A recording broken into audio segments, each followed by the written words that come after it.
est-ce que tam may na la nga def lépp xanaa waroon nañu rus sax askan wi peut-être. merci Simon c'est-à-dire que le doyen Alioune def naa fi mu jeexalee foofu laa bëgg en fait tijjee quoi sur le fait que l'esprit ak la lettre même de la constitution sur la majorité constitutionnelle ak la simple majorité xam nga majorité constitutionnelle c'est 3/5 c'est pas la moitié maintenant il faut comprendre pourquoi le législateur bi muy def les réformes là mu ni léegi dafa jafeel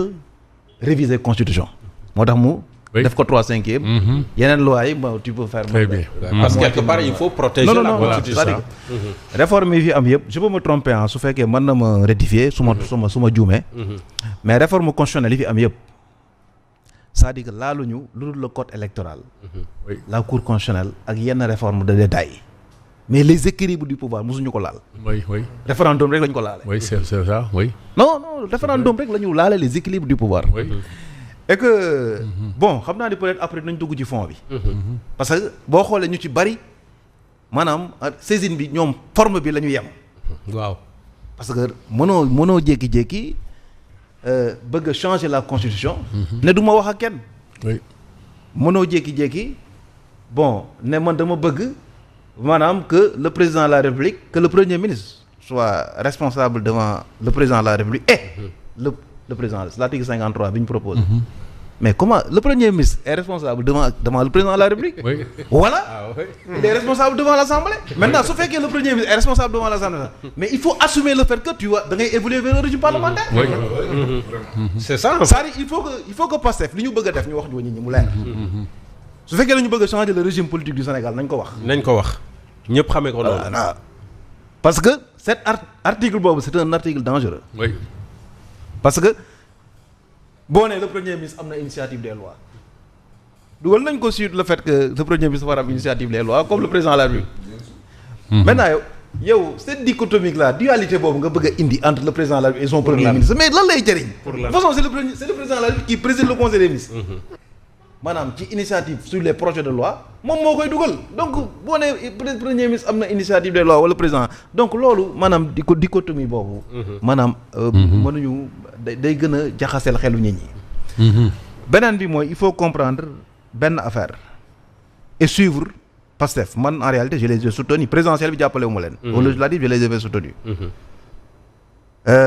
mais dama leen suivre sur seen logique parce que dañ dem Chine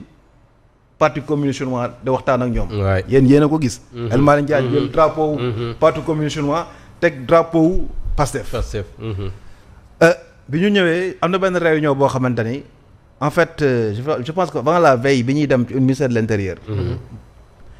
ñu def une réunion sur le processus des fusions des partis politiques man loolu moo ma tàggal ak ñoom parce que j'ai refusé de fusionner mon parti politique mon parti parce que man gëwuma en fait esprit totalitaire ci maanaam démarche politique d'ailleurs c'est ça qui a valu loolu moo taxoon loolu lañ bañaloon Moussa Wagnès qui se dit démocratique un parti unique mënu fee am Sénégal dëgg la parce que bu fekkee dañ ko bëgg expérimenter comme chinois yi ni ñuy def mais rigueur bi nekk Chine ñoom mënuñu ko indi fii parce que Chine en fait boo amee 13 ans ngay dugg ci parti bi mais sa rapport ak say papa sax dañ koy noter dans le parti les rapports yi ngay am ak say parents c'est noté te en fait ñoom doyen Alioune Tine xam nañ en fait le prince rouge lan moo tax Jinping écarté ko de la présidence boo koy xool fi mu nekk nii nag ay détails la lu ñàkk fay la loo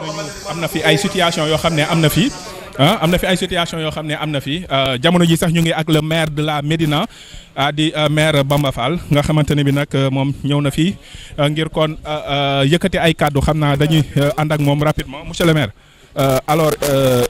tey lan mooy sa teewaay fii ci Assemblée nationale.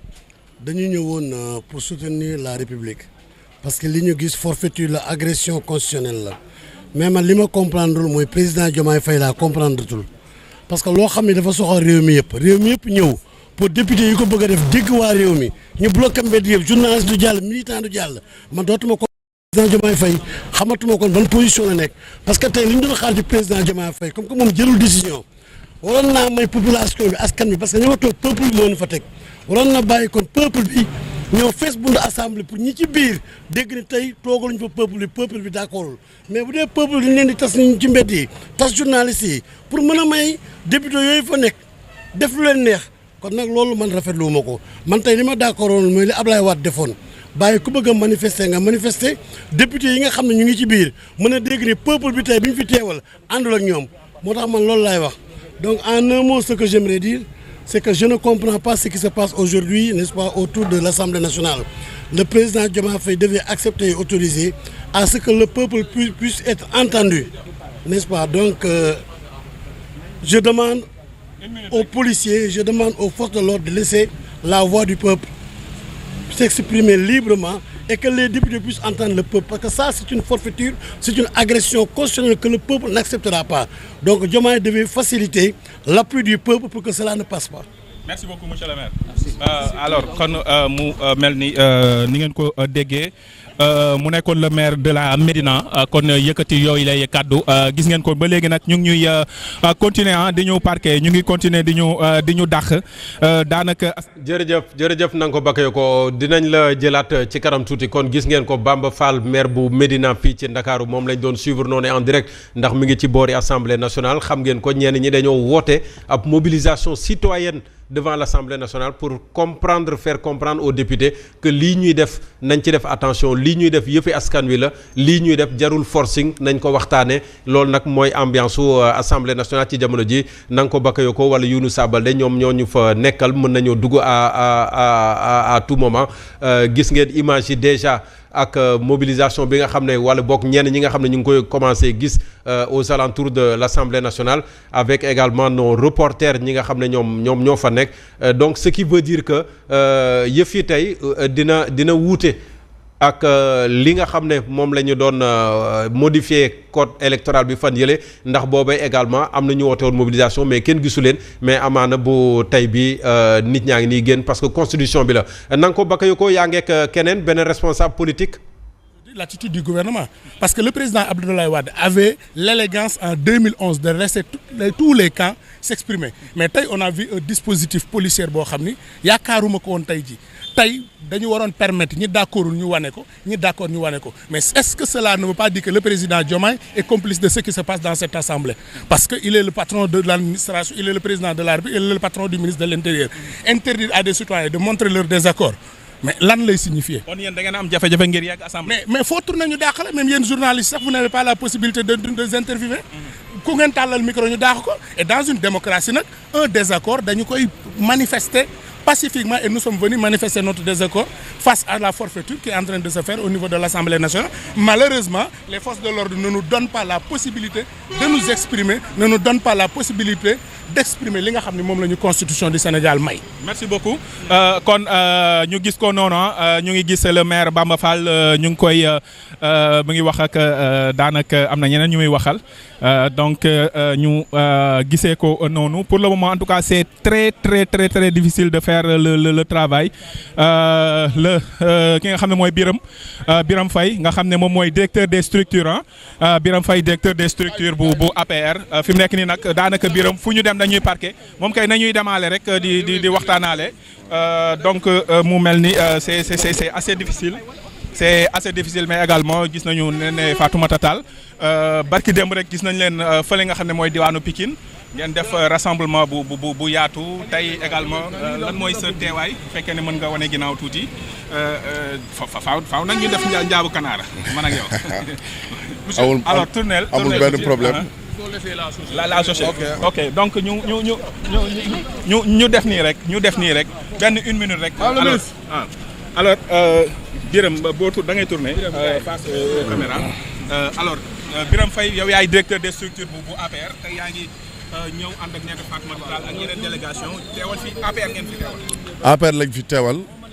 Sénégal lañ fi teewal réew mi lañ fi teewal askan wi lañ fi teewal citoyen bëgg justice bëgg démocratie bëgg république lañ fi teewal ndax liy xew tey ci réew mi lu jéggi dawe la loo xam ne du dëgg du yoon mënuñ jël lu toll ni constitution ñu koy réviser biir assemblée nationale